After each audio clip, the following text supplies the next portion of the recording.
Mesdames et messieurs, bienvenue sur la TFC, télévision francophone chrétienne. Comme l'accoutumé dans cette émission, nous recevons aujourd'hui sur notre plateau de vérité biblique l'éminent pasteur Godji Brice pour débattre d'un thème qui est assez saillant, qui est très important dans le domaine chrétien. Existe-t-il des péchés impardonnables? Ainsi, le décor planté, nous vous demandons, cher pasteur, que pensez-vous, que pouvez-vous dire de ce thème? Comment vous comprenez ce thème? Je vous remercie de me donner l'opportunité de me prononcer sur les antennes de la télévision francophone chrétienne et de répondre à ce thème important. Y a-t-il un péché qui est impardonnable ou y a-t-il un péché pardonnable? Je réponds tout de suite que tous les péchés sont pardonnables devant Dieu, mais à une seule condition, que le fautif se répande, que le fautif aille devant Dieu pour reconnaître son péché. Ok.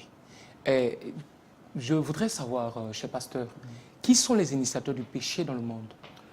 Les initiateurs du péché, il faut repartir depuis l'histoire de l'Ancien Testament avec Adam et Ève qui, dans le jardin d'Éden, alors que Dieu leur avait donné l'opportunité de faire, entre guillemets, tout ce qu'ils veulent, tout ce qu'ils peuvent dans ce jardin, mais leur avait défendu de consommer un fruit, le fruit qui était au milieu du jardin.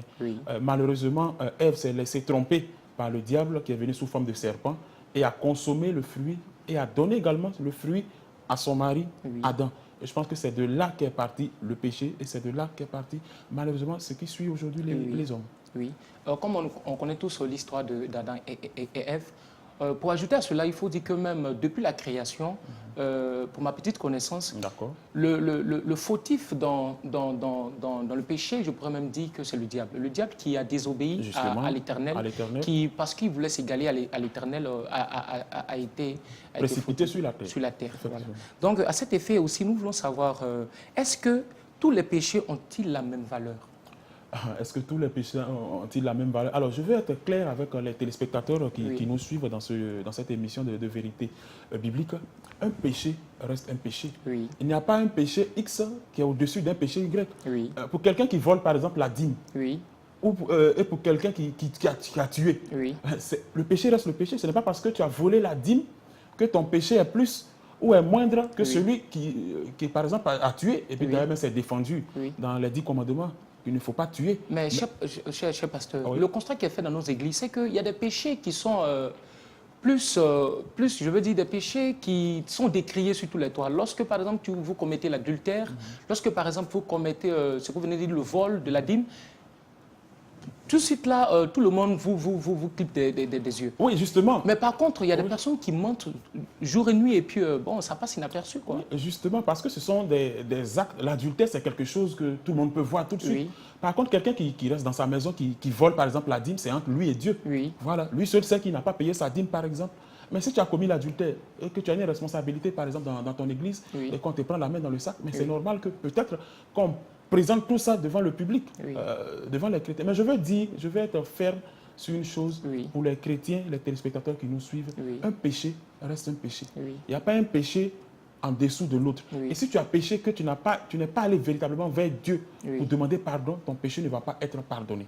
Voilà. Donc, il n'y a pas de péché déjà écrit, c'est impardonnable. Si tu as péché, tout le monde peut pécher. Ok, c'est compris. À votre avis, également, y a-t-il des péchés qui peuvent être, qui sont pardonnables? Et si possible, lesquels? Parce que nous parlons, dans ce thème-là, nous parlons des péchés qui sont impardonnables. Je voudrais savoir, est-ce qu'il y a des péchés? Parce que lorsqu'on parle d'impardonnable, c'est qu'il y a pardonnable. Donc à ce niveau-là, y a-t-il des péchés qui sont pardonnables? Je vais me référer au livre de Proverbes, le chapitre 28, le verset 13, qui dit « Celui qui cache ses transgressions, celui qui cache ses transgressions ne prospère point. Mais celui qui reconnaît ses fautes et qui demande pardon, j'insiste, et qui demande pardon, obtient miséricorde, obtient la grâce de Dieu. » Je pense qu'à partir de là, le débat est clair. Si tu as volé, si tu as tué, tu as menti, ou je ne sais pas, n'importe quoi, va devant Dieu, mets-toi à genoux et demande pardon à ton Dieu. C'est vraiment compris. Le temps qui nous est imparti est en train de tirer vers sa fin. Une dernière question, cher pasteur. Pour avoir le salut, comment les chrétiens doivent se tenir vis-à-vis du péché? La réponse, elle est simple. Si tu veux avoir le salut, conforme-toi aux Écritures. La Bible, rien que la Bible, pour que tu puisses avoir le salut. Parce que c'est à partir de la Bible que tu peux marcher dans les principes de notre Seigneur Jésus. Merci, chers auditeurs, merci, cher pasteur, d'avoir répondu à notre invitation.